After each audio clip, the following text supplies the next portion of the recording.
జై శ్రీరామ్. సీతాదేవి రావణాసురునితో ఇంకా ఈ విధంగా చెప్పింది. నీ భార్యల విషయంలో నువ్వు ఏమి కోరుకుంటావో ఇతరులు కూడా వారి భార్యల విషయంలో అదే కోరుకుంటారు కదా. నీ భార్యల్ని నీవు కట్టుదిట్టం చేసుకున్నావు.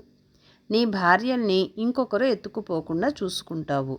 అలా వెళ్ళిపోతే నీవు చాలా దుఃఖపడతావు. నీకు బాధ కలుగుతుంది. వారి మీద యుద్ధానికి వెళతావు. వాళ్ళని సంహరించేంతవరకు నీవు ఊరుకోవు. అదే పద్ధతిలో మిగతా వాళ్ళు కూడా ఉంటారు కదా. అందువలన నీ భార్యకు కలిగే దుఃఖము ఇతరులకు కూడా నీవు చేసిన పనుల వలన కలుగుతుంది కదా. కాబట్టి నీవు ఈ విధంగా ఆచరించడానికి పూనుకోకూడదు అనే ధర్మాన్ని సీతాదేవి తన భాషణంలో ఆవిష్కరిస్తుంది. నీ గురించి చాలామంది నీవు నాశనమైతే బాగుండు అని భావిస్తున్నారు. నీ వల్ల పరాభవం పొందిన వారందరూ కూడా నీవు నశిస్తే బాగుండని చూస్తున్నారు. నీవు నశిస్తే అయ్యో పాపం అని ఎవరూ అనుకోరు. అందరూ అమ్మయ్య ఈ దరిద్రుడు విరగడయ్యాడు అని సంతోషిస్తారు. వాళ్ళు ఆ విధంగా సంతోషిస్తుంటే నీవు చూచి నిలబడగలవా అంది. అందుచేత రాబోయే పరాభవాన్ని కూడా మనసులో పెట్టుకుని ఎంతోమంది నీ పతనానికి ఎదురు చూస్తున్నారని ఒకసారి గుర్తు తెచ్చుకుని నీవు చేసే పనిని గూర్చి ఆలోచించమని చెప్పింది. అటుపైన ఇంకొక ధర్మం చెప్పింది. నీకు బుద్ధి కూడా లోపించినటువంటి పరిస్థితి ఏర్పడింది. అందుకని పెద్దల వాక్యం వినే పరిస్థితిలో లేవని అనిపిస్తోంది. లంకలో పెద్దలు లేరా? లేక వారు చెప్పినా నీవు వినడం లేదా? అహంకారం బాగా పెచ్చు పెరిగితే పెద్దవాళ్ల మాట వినబుద్ధి కాదు. ఎప్పుడైతే పెద్దల మాట పెడచెవిన పెట్టే మదము లోపల చేరుతుందో అప్పుడు నాశనానికి కావలసినదంతా తాను ఏర్పాటు చేసుకున్నట్లుగా ఉంటుంది. అలాగనక నీవు పెద్దల మాట కూడా వినకుండా పూర్ణమైన అహంకారంతో ప్రవర్తించినట్లయితే నీవు ఇక రాజుగా ఉండతగవు అంది. రాజు అంటే తనని ఆశ్రయించిన వారి యొక్క సంక్షేమాన్ని కోరేవాడు. వారి సంక్షేమాన్ని కోరుతున్నట్లుగా నీవు పైకి కనిపిస్తున్నప్పటికీ వారి సర్వనాశనానికి నీవు కారకుడవుతున్నావు. ఎందుకంటే నీ కారణంగా రాక్షస వంశం అంతా కూడా దెబ్బతింటుంది. ఈ విషయములో మనకి మంచి ఉదాహరణలున్నాయి. తక్షకుడు ఎప్పుడైతే అతిక్రమించి పరీక్షితుని విషయంలో ప్రవర్తిస్తాడో మొత్తం సర్పజాతికే ఆపద కొని తెచ్చుకుంటాడు. జనమేజయుడు సర్పయాగం చేసి అన్ని పాములు చచ్చే వరకు యాగం చెయ్యండి అని ఆజ్ఞాపిస్తాడు. ఎందుకలా చేశాడు?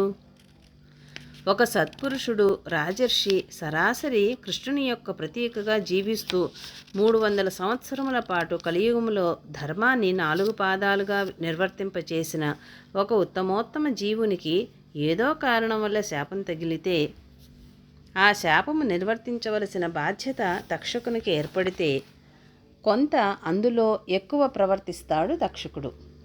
తక్షకుడు కాటు వేస్తే పరీక్షిత్తు మరణించాలని శాపము. మరణించిన తరువాత పరీక్షిత్తుని ఎవరన్నా బ్రతికించుకుంటే అతడికేమీ అభ్యంతరం ఉండకూడదు. కాటు వేయడం వరకే అతని పని. మరణిస్తాడు. తన కర్తవ్యం తనకి పూర్తవుతుంది. తక్షకుడు అలా కాకుండా ఏం చేస్తాడంటే మరల పరీక్షిత్తుని బ్రతికించుకునే ఒక బ్రాహ్మణుని గమనించి అతనికి ధనమిచ్చి వెనక్కి పంపివేస్తాడు. అది కారణంగా తక్షకుడు అతిక్రమించి ప్రవర్తించినట్లవుతుంది. అది తెలిసిన పరీక్షిత్తుని తనయుడు జనమేజయుడు సర్పయాగం తలపెట్టి కోట్లాది సర్పాలను అగ్నికి ఆహుతి చేసేస్తాడు. దాని కారణం తక్షకుడు నిర్వర్తించిన రజోగుణ ప్రేరితమైన క్రియ. అలాగే రావణుడు ఇప్పుడు చేసిన పని వల్ల ఏ సంబంధం లేదనడానికి వీల్లేదు కదా. ఆయన రక్షణలో ఉండే వాళ్ళందరికీ దెబ్బలు తగులుతుంది. ఆయనకే కాదు, ఆయన చేసిన పనికి రాక్షసులందరూ నాశనమైపోతారు. దుర్యోధనుడు చేసిన పనికి ఎంతమంది నాశనమైపోయారు? ధృతరాష్ట్రుడికి అదే చెబుతాడు కృష్ణుడు. చాలామందికి ప్రాణ నష్టం అయిపోతుంది కాబట్టి ఆలోచించి చెప్పు మామా అంటాడు. ఏమీ ఆలోచించేది లేదు ఆయనకి. ఎందుకంటే ఒక రకమైన అజ్ఞానాంధకారంలో పడి ఆశ బాగా పెంచేసుకుని కామానికి లోబడినటువంటి సందర్భంలో తన యొక్క దాయాదులతో సహా వంశము సమస్త ఐశ్వర్యాలను నాశనమవుతున్నా ఏమీ అనిపించదు. ఒక వివాహిత స్త్రీని బలాత్కారం చేసి అనుభవిస్తే ఉన్న ఐశ్వర్యం అంతా పోతుంది ఒకటి. రెండవది, నీ వంశమంతా నాశనమవుతుంది. మూడవది, నిన్ను ఆశ్రయించిన వారంతా నాశనమైపోతారు. ఆ విధంగా ఆమె ఒక్కొక్క విషయం చెబుతున్నది. జై శ్రీరామ్.